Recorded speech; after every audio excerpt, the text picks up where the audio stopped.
Welcome to another wonderful talk on the PainFree Podcast. Today we have Elle Chaska, who I met recently, and I'm really excited and very grateful that she agreed to come and share her wonderful knowledge and wisdom with us on PainFree. And Elle is going to be doing a talk on healing with herbs. Now, I met Elle recently in Camp Out, the event I went to, which was in South Wales, and I was really touched and affected by what she was saying. And she's talking about singing with plants, and I'll leave it hanging in the air there because Elle's going to be talking about that. And a very interesting take, yeah, singing with plants, but really special. So I'll leave that intrigue in the air, and let's get started straight away. So welcome everybody to joining us on this talk. Elle, who are you? How do you know about this stuff? Well, how do you get into all this? Who are you? Yes, it's lovely to see you all, and thanks for the invitation, Althea. It was really lovely to meet you at the Camp Out gathering, and to learn about a very alternative method for pain management, like you're offering. Who am I? Hang Gosh, on. what Pain clearing, no management, clearing. Just want pain to clearing, pain lots of people clearing. say Yeah, that. totally Want to got. step in there quick. Pain clearing. I know Pete kept telling me off for calling it a festival rather than a gathering, so I have to get my words all aligned. My journey with plants began a very long time ago. I first started learning how to forage maybe 20 years ago when I was working in the catering. And I was just really interested in different flavors, and the plants, I think they sort of noticed my interest, and they just dragged me deeper and deeper and deeper into connection with the plants. And I have spent quite a few years in different, like, learning different modalities to do with herbalism. So So I've it's all sort of done, started in catering then, of the yes, flavors and yeah, wow. looking for flavor. Yeah, I was looking for the things that I could eat. And also just be, like, inventive with flavors that people weren't necessarily accessing. Um, I just went deeper and deeper with the plants. I studied shamanic sort of plant wisdom modalities, and then I was guided by Rose in particular. I was doing a drum journey with Rose, and she said, you need to get your head out of the clouds a bit and actually learn the plants and the constituents in a more scientific way. So that opened this new doorway where I spent several years learning about plants and their constituents in a very scientific manner. I had to go back to the periodic table. It was the total opposite end of the spectrum of, how I'd been learning plants before. Learning all of the anatomy and physiology and the biology and lots of case studies and things like that. And eventually my poor brain, which is very left side orientated, just capitulated. And I decided that this heavily medicalized version of herbalism wasn't for me either, and found a more intuitive way of working with the plants. And the reason I called my company the Rainbow Portal is because I feel like what I have been trying to do through me is bridge a gap between science and spirituality. That some of what's being spoken about in the scientific modalities is actually very similar to what's being spoken about in the spiritual, but they're just not necessarily talking the same language. So I like to think of myself as this kind of interesting rainbow bridge between these different ways of working with plants. And I now, in intuitive herbalism, I now work with various different modalities, which are probably not very familiar to people, including working with the healing songs of plants, which you already mentioned. And there are, lots of different plant songs that I can call on for helping with healing.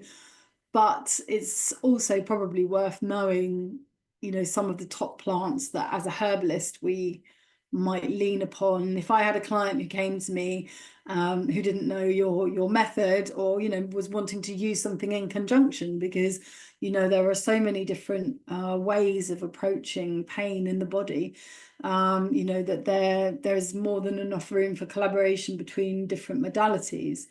And if someone came to me now, obviously I'd be treating them as an individual, but there are when Althea said to me, what would be some of your favorite plants for that deal with pain, I was like, right, okay. And so I had to put together my desert island disc of pain relieving plants, which was challenging because there are plenty that we could have picked from. But yeah, I've got a few to introduce to you. Is that all right to just go ahead and crack on? So the way that I've done this for you is I've made a little presentation just to make it really vibrant and interesting. And we're going to talk a little bit about some of my favorite plants for pain relief. And yeah, so obviously pain is a very, very, very broad topic, and some of these plants, you would probably want to go and see someone for a consultation just to make sure they're appropriate for you to use, as a bit of a kind of disclaimer before I get started, or a reclaimer, because I've heard that term used before, because your health is in your hands. So it's about, you reclaiming your power there. So the first plant I'd actually want to talk about is actually a mushroom. And it's actually the mushroom which we probably have, lots of people are normally told is highly toxic and poisonous. It's the fly agaric mushroom, if you can see this one here, if you know it, the one that is used as an emoji. It's very well known. It's probably one of the most well-known plant mushrooms that's out there. And this particular mushroom, it is probably the most pain relieving mushroom that you could ever get your hands on. It has a multitude of constituents, and some of them actually have opposing effects, which is what we call in herbalism amphoteric, which means active at either end of the spectrum. So, for example, the ibotenic acid in the fly agaric mushroom can bring energy, but the muscimol, for example, can bring calm, and it all depends on how this particular mushroom is processed as to how you get the effects of that particular mushroom. When you're using it as a medicine, you're using it in very small quantities. There is an association with this particular mushroom of leaping, flying reindeer, and that it's very trippy, but it's actually in small quantities extremely beneficial. And it has, for example, B-glucans, which help reduce pain. And also it has inflammatory constituents in it as well. And all of these, the power of this particular mushroom is so well known in Russia, for example, that you can actually buy over-the-counter remedies made of Amanita muscaria.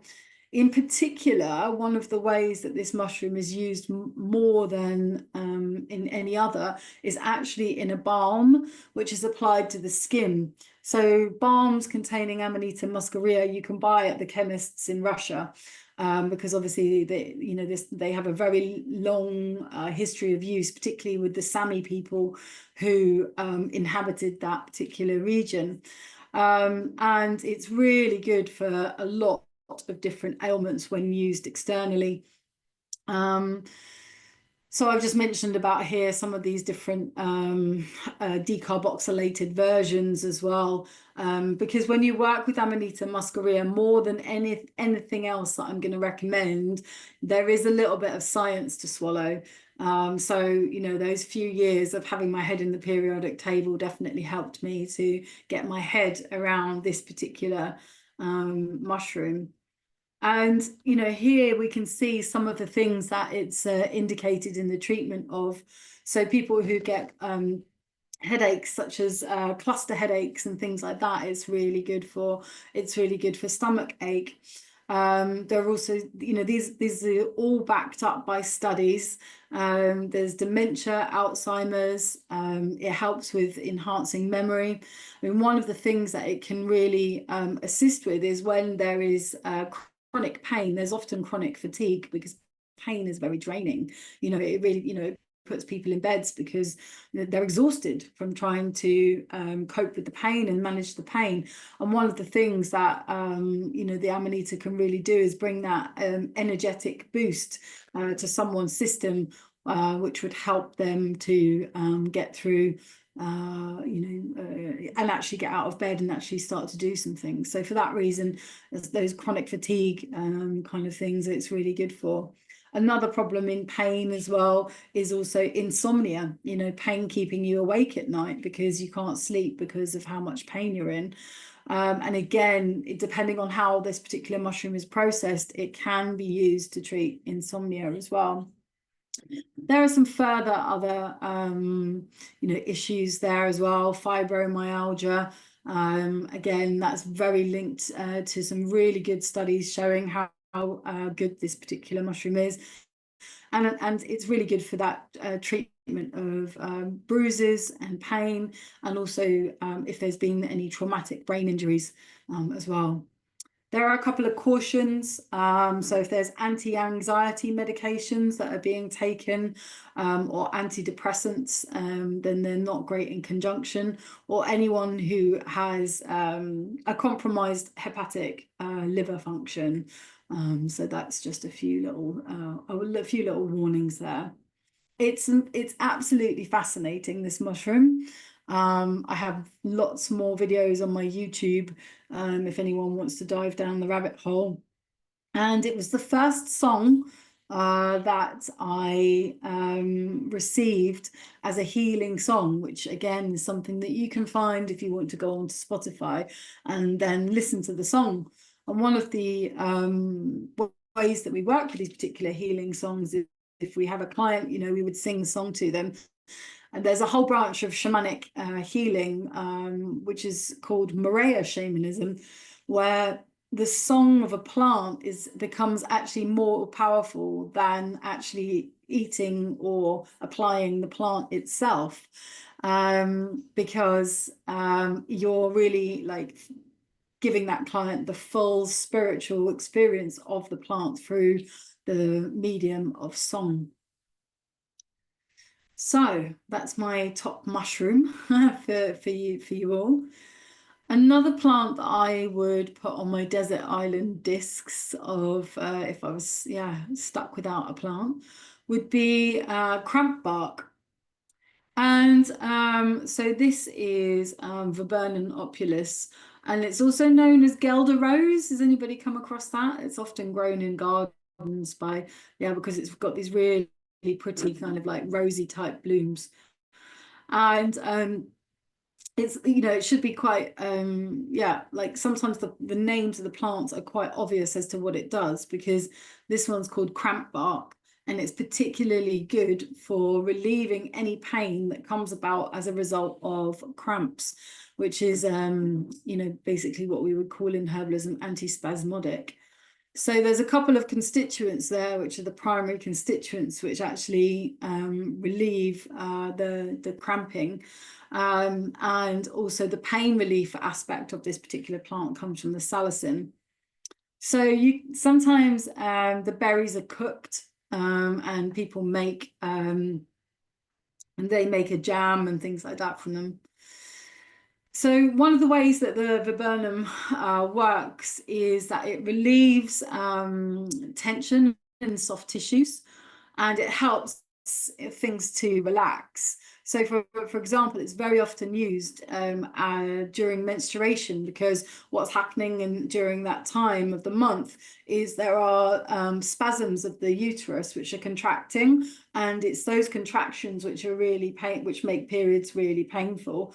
And the viburnum opulus allows for those particular muscles to relax, so it's not as painful. So you know, and it's so much better for you than paracetamol or ibuprofen, you know, which both have like strong taxing aspects on our digestion and on our liver.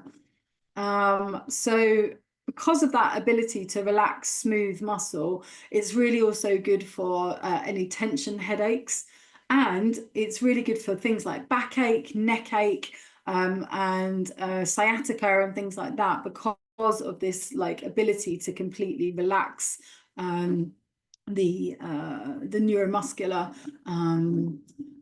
system. So I mean, there's some of its lovely berries there as well. And then just in the shortened version here, we can see that these are some of the common ailments that it's typically used to treat.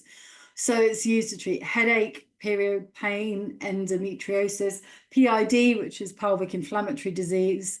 It's also used, I mean, obviously you'd need to see a specialist to make sure you're using it correctly in pregnancy. But sometimes there are false labor pains and things like that that can start up. I mean, obviously some of those are pains that obviously can be helped with herbs. Also, any types of cramps, any type of cramp, whether that's you know, voluntary, involuntary, any types of muscle pains as well, even if that's from things like over-exercising, any stress, any tension-related issues such as high blood pressure. And it's also really good for things like IBS. Again, it's got that because it's got that softening effect, and any intestinal spasms.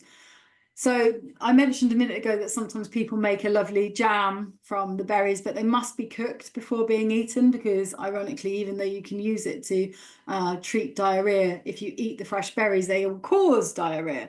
So yeah, you don't want that. And my third lovely plant would be willow. And it's probably one of the best known pain relieving plants.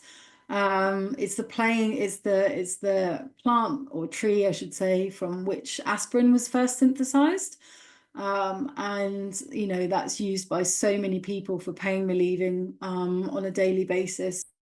It's the one main constituent that it has is salicylic acid. And it's analgesic and pain relieving. However, for example, if like me, you're allergic to salicylic acid, then obviously you need to be careful, because there are people like me who are allergic to salicylites. So yeah, there's some of its wood. There's about 250 different species of that particular tree. So the one that's used most commonly for pain relief and healing is the white willow or the black willow. The white willow is the ones that, if you see in that picture, is the very traditional looking willow, where you see all of the branches hanging down over the rivers, and people often will call them weeping willow. So its effects are exactly the same as aspirin. So it's used for pain relief, muscle aches, to reduce swelling, and it's also anti-inflammatory. So it's often used to treat things like arthritis, gout, and aching muscles. And again, here I've just done a shortened version here, so you can come back to some of these indications. Again, it can be used to treat headaches, muscle aches. Those aches and pains that you get during flu. It's great for that, and it's a febrifuge, so you can use it to treat a fever. Again, it's good for bringing inflammation down, and it's another one that's lent on for arthritis and period pain and sore throats. And I mean, it's worth saying, that some plants are extremely strong. These are just three which we can access here in the UK. But there are quite a few that are, now under particular legal frameworks. So, for example, there is there are the class, like right at the very top of the whole thing, you've got the class A's. So for example, like the opium, like poppy, which you probably already all know, it was one of the strongest pain relieving plants that you could access, but obviously it's illegal because you can make heroin from it. And it's also where things like morphine and codeine and things like that were synthesized from. But those now have been taken out of the hands of herbalists because of basically being abused. Opium and heroin, they cause massive problems and addiction. So there's a very double-edged sword there. And then there is also a class of plants as well, which come under the next layers down. So you have class A, class B, and then below that you have Schedule 20 plants, which basically you need to have a license as a medical herbalist to be able to access. And most of those contain some of the atropine alkaloids, which you might have also heard of, such as datura, henbane, belladonna, things like that, things that have to be used in exact quantities. And this is why only medical herbalists are allowed to use them, so that you don't get overdosed, because in certain doses of some of these things they can be deadly. So you really have to know. So all of the ones that I've mentioned are safe to use at home. They're legal to use at home. Sometimes people get confused by the fly agaric and think that it is illegal, but it's not at all. And it's no more illegal than coffee. Yeah, it's these are very powerful plants, and this is just a very brief overview of some of their actions, and the way that they help the body with pain management. So yeah, those would be my top three. I wonder if anybody has any questions about any of these plants before we move on. Or mushrooms and trees. One's a tree, one's a mushroom, one's a plant. So there we go. I shouldn't just say plants. That was absolutely excellent and really great to kind of pinpoint and point out specific plants. And it's really great to get to know them and the specifics of them. I mean, I've been into all this sort of thing for years, of like not studying, but foraging, going on foraging walks and herbalist walks. So I love all these sort of things. Some of them I have growing in the garden, but it's really great presentation to highlight three important ones. And yeah, what about the singing? I before we get into that, the sound of the songs, I'm excited to hear. But yeah, does anybody have any questions? Would anyone like to ask Elle something about things so far? If you pop your the hand up, or you just wave, I can unmute you, or pop a question in the chat box, whichever way you want to do. Yeah, it was really interesting. And how would you take these things? So you said to be careful to consult somebody if you have any particular condition, or if you're pregnant, or if you have anything, if you want to be careful about taking any particular thing, to go and get a consultation with a herbalist. But generally, so things we can do ourselves, like the willow. How would you do that? If I go up to a willow tree and I've got a headache, what would I do? Yeah, I mean, it's going to take you a little while with the willow to get relief, because you need to make a tincture from the bark.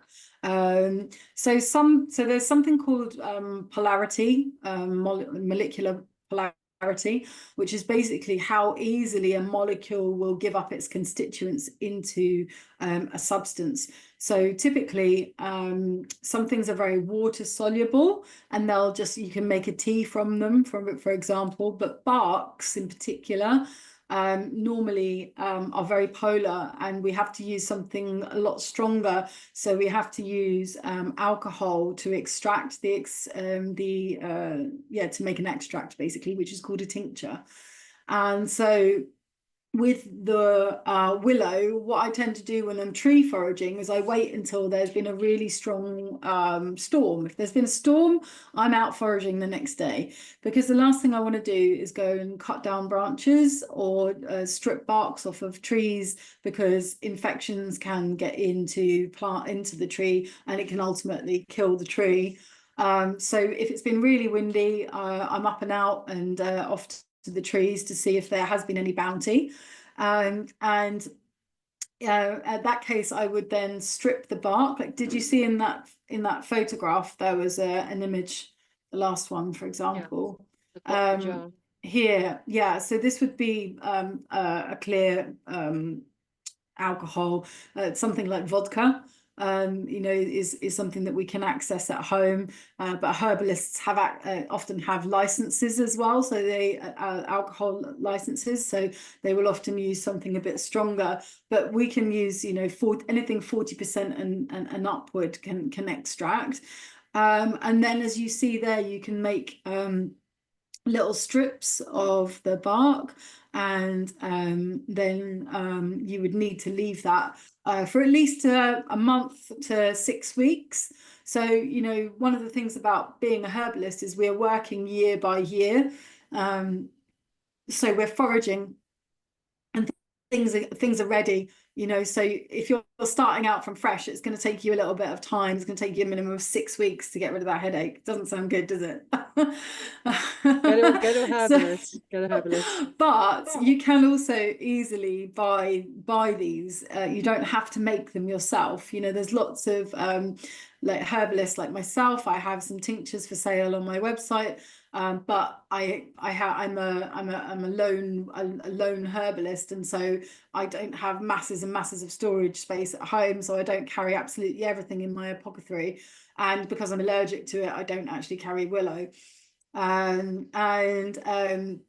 But you can easily get these from some really reputable companies. A couple of companies that I really like are Indigo Herbs. They're based in Glastonbury. And also Baldwin's are another really good one. And there is also where I live on a herb farm here in Devon. I live on the organic herb trading company herb farm, and but they're a very big supplier. You need a minimum order of £50 in order to make an order with them, because they normally sort of supply herbalists like myself rather than to the public. But I suppose it depends how big a stash you want to build at home. Yeah, it's about just getting your herbal first aid cupboard ready, really, so that you've got the tincture there should the occasion arise, because we don't know when we're going to get a headache. We don't know when we're going to be taken by surprise by pain. So it's about getting some of these ready. So in the instance of that willow, I would take it in that particular way. The cramp bark is also really good as a tincture as well, because it's a bark again. So in here, like further down the stems here, you can see like it gets a little bit more woody. It's quite sort of green at the ends, but as it gets a bit more woody again, we would harvest some of this. And again, we would harvest at a particular time of year, like after the fruiting is normally when we would harvest, and when basically when that plant needs a pruning back, so that we're not kind of damaging new buds and damaging the plant growth and things like that. With the Did you say it was did you say the cramp bark was a verbena? Did you say that? Viburnum opulus it is. Viburnum. And it's one of my favorite flowers in my garden. The smell is just beautiful. And it's one of the one of the first flowers to bloom in the spring, in the early spring. Am I talking about the right plant here? Yeah, I think so. Yeah. Sounds like it, isn't it? It looks like I've got. And the smell is just divine. And that's it has these berries on it, like which are around at this, starting to come out at this time of year, these really bright berries. Amazing. Yeah. Sorry to interrupt you. No, we're all good. And then, for example, with the Amanita, like the safest way, I suppose, people can, if they just wanted to do it at home, is to just use it as a balm, because they're pre-made specifically to be for pain relief. But the way that if you wanted to ingest it internally and get some of the other kind of actions, such as the energizing, pain reduction, strengthening aspects of this particular mushroom, then I would take that in a capsule form. And again, that's something that I do sell on my website. So you could get that again from me if you needed to.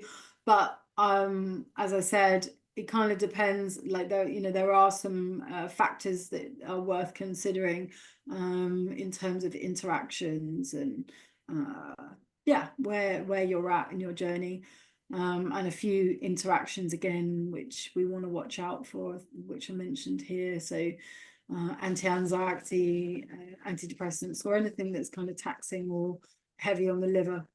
Yep. So don't just go ahead and eat these things from the garden or the no. I mean, the amanita in its raw form, if you ate enough of it, is actually toxic, which is probably what people have been taught. This is a toxic mushroom. But if you process it through a process which is called decarboxylation, it then becomes a medicine rather than something that is toxic. But unfortunately, like I said, there's been a lot of misinformation that has become over the years on this particular mushroom. It's a very famous mushroom, isn't it? It's a very particular. I mean, isn't it all to do with Christmas and Father Christmas and the red and the white and the flying? Yeah. I mean, if you take really big doses of it dried, people do report having visions and things like that. So, but we're talking, taking 10 grams. And if you were taking, the quantities that we're suggesting, it's something like 0.35 to 5 grams to 0.5. So you're very, very low down. It's essentially what we would call like a microdose, a very small amount of that's really beneficial. And it was this particular mushroom that was the first one to share a song with me. I knew about Maria shamanism because of working with a tribe in Peru. And they explained about what Maria shamanism was. But they are obviously using their own language. And, for me, obviously, I'm singing in English. And, bringing through the song of a particular plant has very, very deep healing qualities for people. When you listen to the song, I think you understand more about the energy of how this particular plant can help. I've channeled a few different plant songs now, and Amanita has a very rising energy. The song is called Amanita Rise, and it really helps us to kind of pick our energy up off the floor and give us a lot more of a boost, and get those things that are holding us back from being really vital and strong in our bodies out of the way. So it has this vitality to it, and so does the song. Kind of matches. So how does the song come? You just feel it and sing it and sense it and hear it, or how do you get a song from a plant? Well, I had to go. They don't give them up that easily. You have to really form a deep relationship with the plant. And so I went into what's known as in shamanism as a dieta, which is where you take all of the fun things out of your diet. And you make a lot of constraints, like you don't watch TV, you don't take in the news, you don't go on your phone. You shut down all of the external excitement in your life, and you just focus and you meditate daily with that particular plant, whilst either taking that plant, applying that plant. You completely immerse yourself in that plant for a number of weeks. And I made a commitment to do the Amanita like that for 3 weeks, and at the end of the 3 weeks, the song just literally rolled out of me in about the space of about 15 minutes, and it was very complete and very whole. And for that reason, I kind of knew it was just this transmission. And Amanita is very good spiritually and emotionally for helping us to break through conditioning as well, and belief sets. I love that we've got a little cat friend there. It's very good for helping to break through limiting beliefs. And one of the beliefs that I held about myself was that I wasn't a good enough musician. that I wasn't a good enough guitarist or a good enough singer to put my songs out into the world. You know, they were fine around the campfire, but that's probably where I should stop.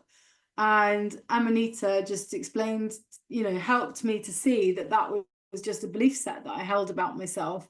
And it was because of this particular mushroom that I ended up on the journey of now recording a whole album of plant songs and getting through that Wow, belief that I'm not good enough. that's Um, amazing. And how do you and feel now? How do you feel? Do you when you don't feel good enough now, has that gone, or do you take the mushroom or sing the song when you I don't feel don't, good yeah, enough? Or I don't really go into that contraction anymore. Um, amazing. yeah, I mean, you guys can judge for yourself. You can go onto Spotify and listen, and you can see. Well, I'd love to. I can't wait to listen. We'll share the song with you afterwards. And then there's also Mugwort's song on there as well on Spotify, which is just weird and wonderful and wacky, which is just exactly what that plant is as well. It's yeah, it's quite out there. And yeah, that I kind of feel like the plants have just asked more and more of me over the years, and now they want me to sing for them. So careful when you start connecting with plants, you don't know what service you might end up having to offer. Um, but yeah, the songs, yeah, they feel like a transmission. That's the best way of describing it, like a transmission of their essence. And through that, people can receive, like, it's not just the words, it's the energy of the song as well. Because songs can be really healing. You know, we can all totally relate to, you know, like some lovely, beautiful music that completely alters our mood. You know, maybe it moves us to tears, maybe it relaxes us, maybe it energizes us and wants us to dance along and jump around. Or even maybe it irritates us because it's just like, oh, what even is all of that clanging sound? You know, we have strong responses to music, and you know, that the strength of those responses are what I suppose the song is how the song is working to some extent, because that is ultimately the essence of that plant being sung rather than explained, because words can be very limiting. I think, you know, that we you know, we can do our best to try to explain, but through a song you can really feel an elevated version of words and music together. I think it's amazing. I think it's really exciting, and I hadn't even thought of, I've been loosely connecting as a layman towards plants and things, and I cook a lot too. And I did what you do. I like to take people around my show people these unusual plants and things. But I think it's really exciting. Haven't even thought about the song of the plants, and I'm really excited to listen to your songs. And I think you're right. You know, music and sound affects you. It goes through your body and it affects emotions and moods and memories, maybe. So Mm. I think it's really exciting. I had no idea this even existed. So it's really exciting. I found. Yeah, I mean, there's a whole like class of sound healers out there who are working with sound to heal the body. Wow. And you know, I've even seen some I think it was some YouTube video or something like that of where they were specifically targeting cells with sound, and the cells were changing. So you know, if changes can be Yep. made on a cellular level by sound, Yeah. then that's just mind blowing. It is. Everything's vibration. Everything Yeah. is vibration, I believe, and I sense that. And it's getting into that different kind of mindset, isn't it? Because it's not just physical, functional world we live in. It's so much more. And sound and vibration and how we feel, and the physical body reflects what you're feeling, reflects what you say, reflects the words you say in a physical form, it reflects what you've been through. So sound, I was learning, I learned guitar by this lovely Brazilian fellow, and and he said that in every my cats are causing chaos. The sound of the cat. that's in every sound you have all the notes in it, and then if it's meaningful for you, and then you're connecting to the plants, it's a whole new world for me. It's beautiful. It sounds amazing. Yeah, it's definitely a very like niche like part of the healing like modalities that I've seen out there. I don't know all that many people who are working with the healing songs of plants, but you know, But it's done I'm something so always wonderful for interested you, to isn't hear. it? It's been on your journey. It's on your healing journey, which I think that's so Mm. magical. Yeah, I mean, as I said, there are fractions of shamanism that do specifically deal with songs from the plants.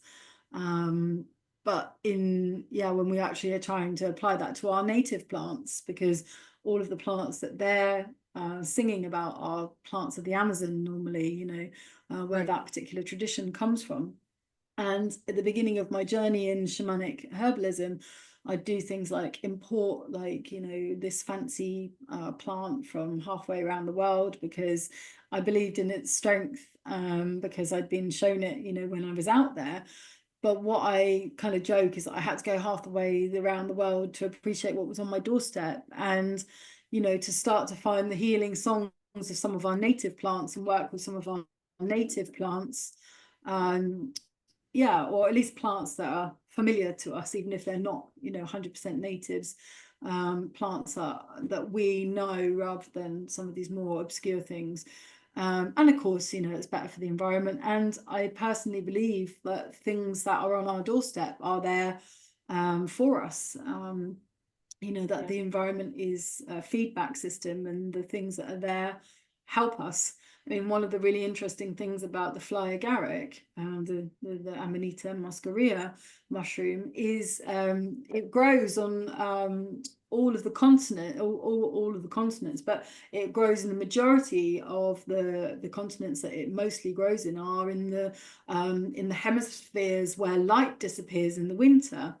So the far north and the far south, and the reason being is because it contains the highest amount of B vitamins of any mushroom.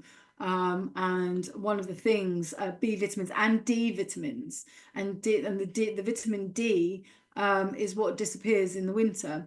And so this plant is also known to help, for example, with SAD, which is what we get from low light levels.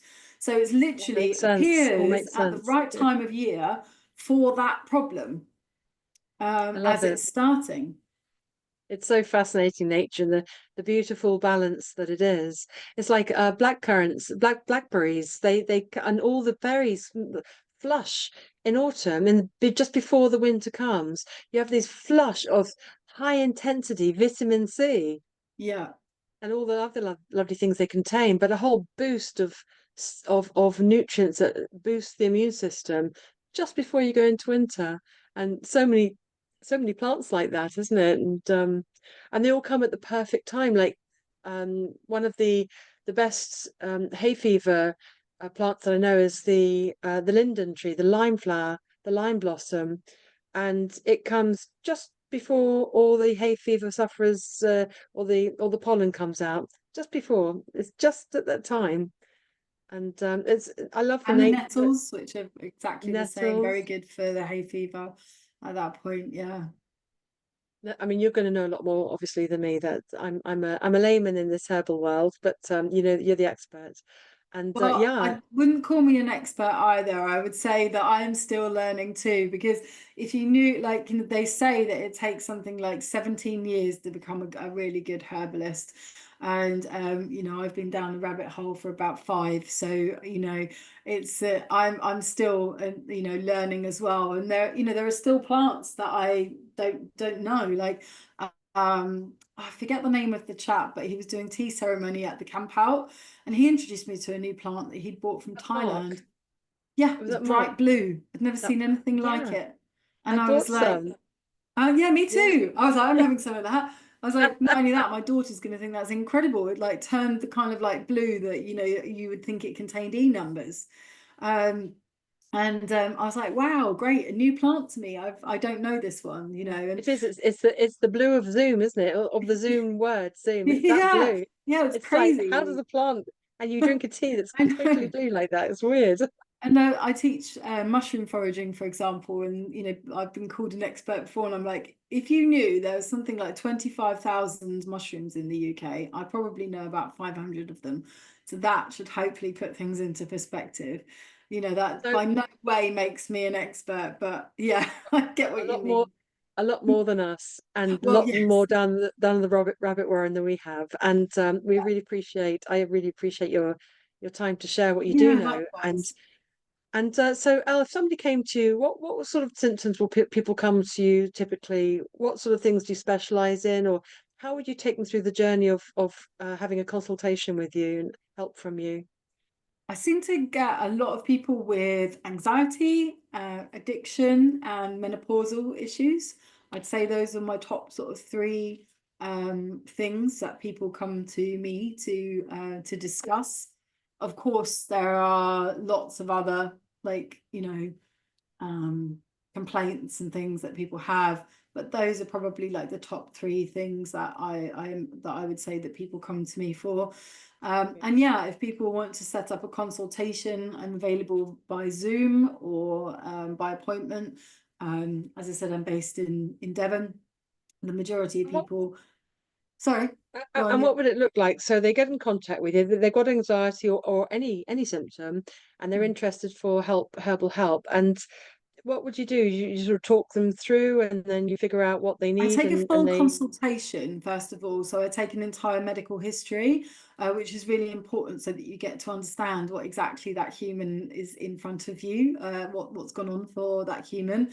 And then from there, obviously, we'd you know, discuss like what are the main problems and what do we want to try to target. And then I would put together a suggested course of action, whatever herbs might be in, you know, there's normally more than one. It would never be just one on its own.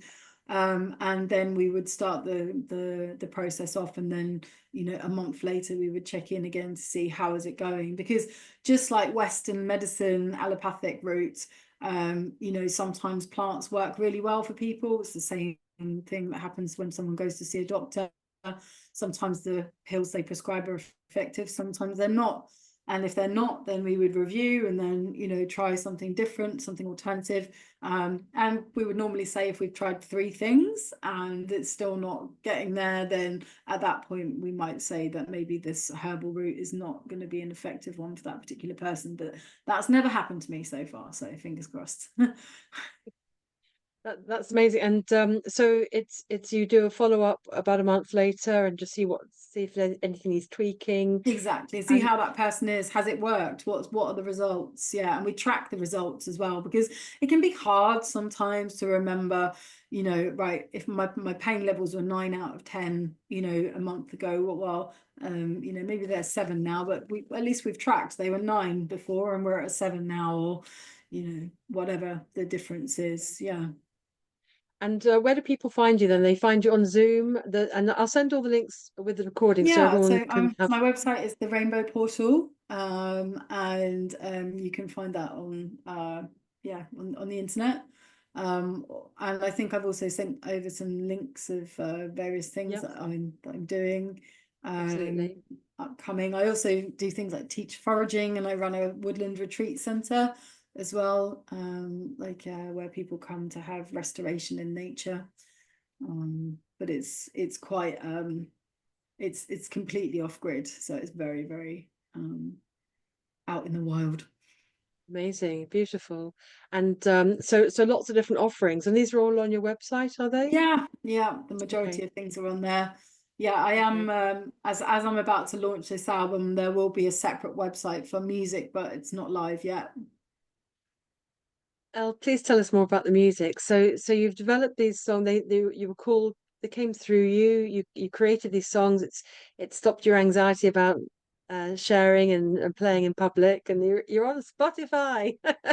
Yeah, So what? Spotify, Apple How, Music, Bandcamp. how You can actually pay for the music on Bandcamp, which always supports, you know, independent artists like myself.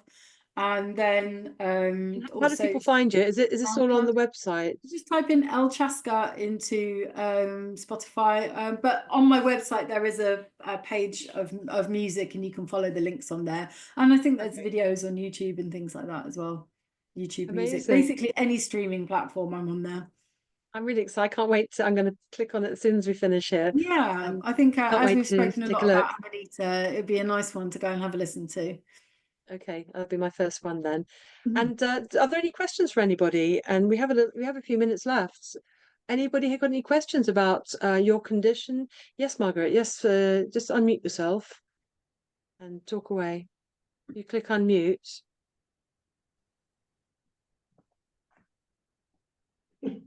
You can hear me now, can you? Right, Hiya. great. I have in front of me a cytoplan organic white willow, which Stuart is, well, he took the first one this morning. Now, the problem he has a knee problem. Would that help him with joint type problems? Yes. Yeah. Right, so we see how he gets on. This came from a friend of ours, well, not a friend of ours, well, she is, who does hyperbaric oxygen therapy. So, she's obviously found it. Is this company, what's it called? Cytoplan. Have you heard Yes, of I've that? heard of them. Yeah, they're good. Yeah. They're, it says organic white willow. So we'll Perfect. see how he gets on with that. Yeah, I mean it's anti-inflammatory, so that should really help. Well, I don't yeah, but it's pretty bad. He's sort of bone on bone, basically. He's not planning to have an operation, I hope. But the other thing I was wondering whether you knew about, because you've done this lot obviously work, hydrolonic acid. Where's that come from? Is it from a herb? Hydrolonic. Oh. Hydrolonic, I think it is. I was talking to her, well, she's a herbalist. She does all this sort of thing this morning because we've been to her. We luckily have her in the town. It's in tincture form, and it's supposed to improve the uptake of water in the cells. You see, okay. I mean, I know about the Celtic sea salt helping the uptake of water in the cells and the joints. If you take, this is your Barbara O'Neill stuff. Yeah. And I just sort of wonder what exactly this hydrolonic acid is, because he also takes, well, you probably won't agree with this, but to try and sort of build up the cartilage, various ways he's doing. So I've forgotten what it's called now, which is normal.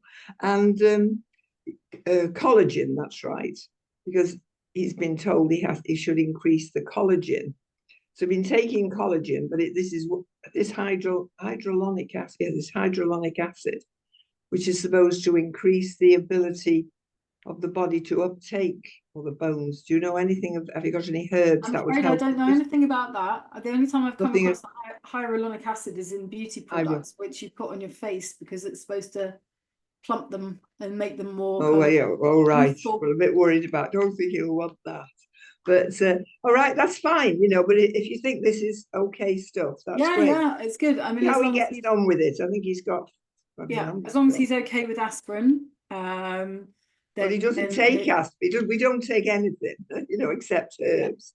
That's it. We just don't take anything unless we're desperate, like Althea was a few weeks. I mean, I found out in a very hard way when I was in my 20s, and I was staying at a relative's house, and we'd had a big party, and I had a hangover the following morning, and I took some aspirin from the medicine cupboard and ended up having to go to the doctors because I just completely had this huge reaction to aspirin. So that's how I found out. But you were lucky to find something out so early on. Well, it's taken us a few years to find out. I've taken all sorts of, they've put needles in me with all sorts of stuff, but no more. But yeah, it was a bit of a hard hangover, that one. But I bet, yeah. That's your 20s for you, though, isn't it? It's kind of full of those learning curves, as I called them. Well, we didn't learn. It was 20s was a long time ago for us.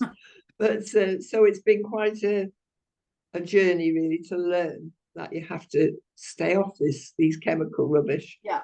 Because we've learned the hard way. Yeah. I mean, a lot of good has been done from, you know, I'm 84 next month, so I've been around a long time. But my parents, you see, it wasn't around then. There wasn't so much around, but it came into more so in our generation, where they were just, you know, I mean, they didn't have vaccinations or anything, you see, in those days. But then we've gone, you know, and everyone says, oh, everyone was poorly. They weren't. Just trust me, those people were not poorly, really. They were a very healthy generation, you know. So I don't think, but we have to just plod on and carry on. It's lovely to hear you talking. It was very interesting. I was wondering whether I would be interested or not, but I have actually found it very, very interesting. And I will certainly, my daughter and son-in-law, my son-in-law especially, he will just love to hear about it all. Anyway, thank you very much. Yeah, you're welcome. Thank you.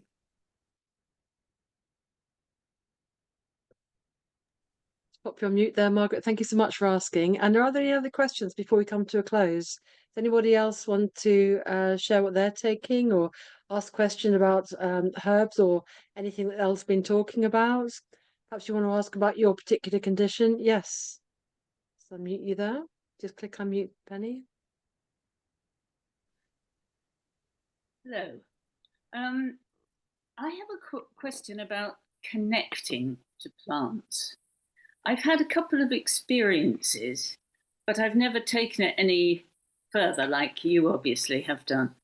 I was with an aloe vera plant, and I was just with it. And it suddenly, all of its leaves started moving in the most extraordinary way, as if it was dancing for me. And I thought, oh, this is wonderful. But why, Yuko, why is this happening? And I never did find out. But for me, that was a kind of a real connection to a plant. The next one was an amanita. I was walking along Sweet Track. I live in Glastonbury, and it was autumn, and it was really dismal and dark. And I was walking along with a couple of friends, and I didn't see anything. And then some noise made me look backwards, and suddenly, pew, up came the amanitas. It was utterly extraordinary, because I'm sure they hadn't been there before. And I looked back, and there they were, as if to say, look at me, look at me. And it had a real effect on me. But again, I never took it any further. And I'm wondering, well, maybe there's something some method of taking it further. Yeah, I mean, I would suggest that that's very much an invitation from the plants there to connect in a deeper way. And, you know, the amanita in particular, you know, is a very powerful plant spirit to connect with. And aloe vera, you know, is very soothing. And both of them are maybe meant to be balms for you to, you know, to work deeper with. How do I work more deeply with them?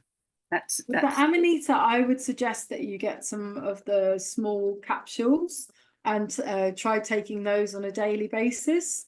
You can just take one in the morning. I can pop the link into the chat if that's helpful. Yeah,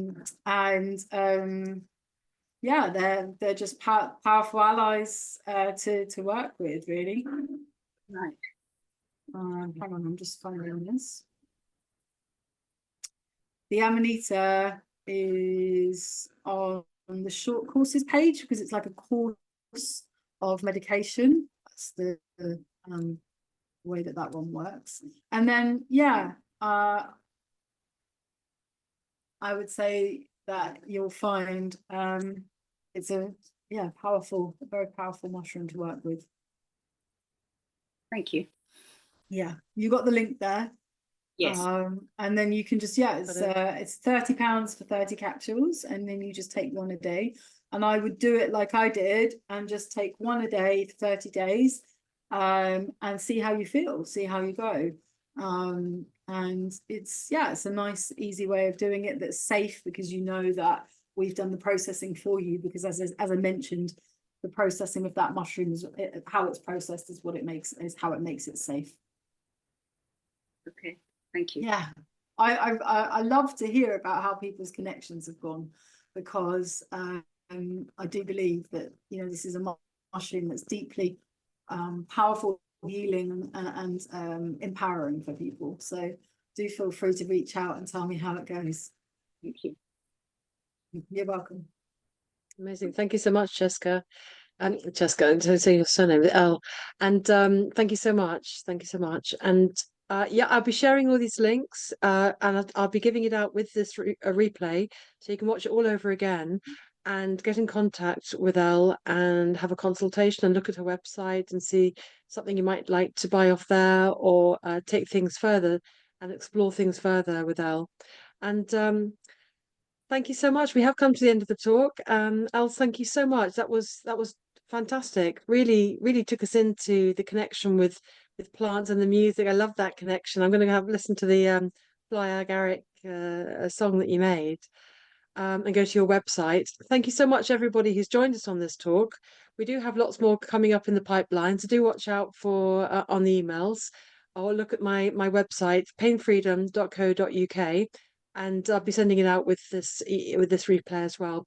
But meanwhile, Elle, thank you so much for your time and your knowledge and your expertise. Thank you. Yeah, thank you. Thank you so much for the invitation to bring plants into this space. And I hope it inspires all of you to go a bit deeper with them. Absolutely. Thank you very much. Bye for now. Thank you so much, everybody. Have a wonderful day. Think about plants. Bye.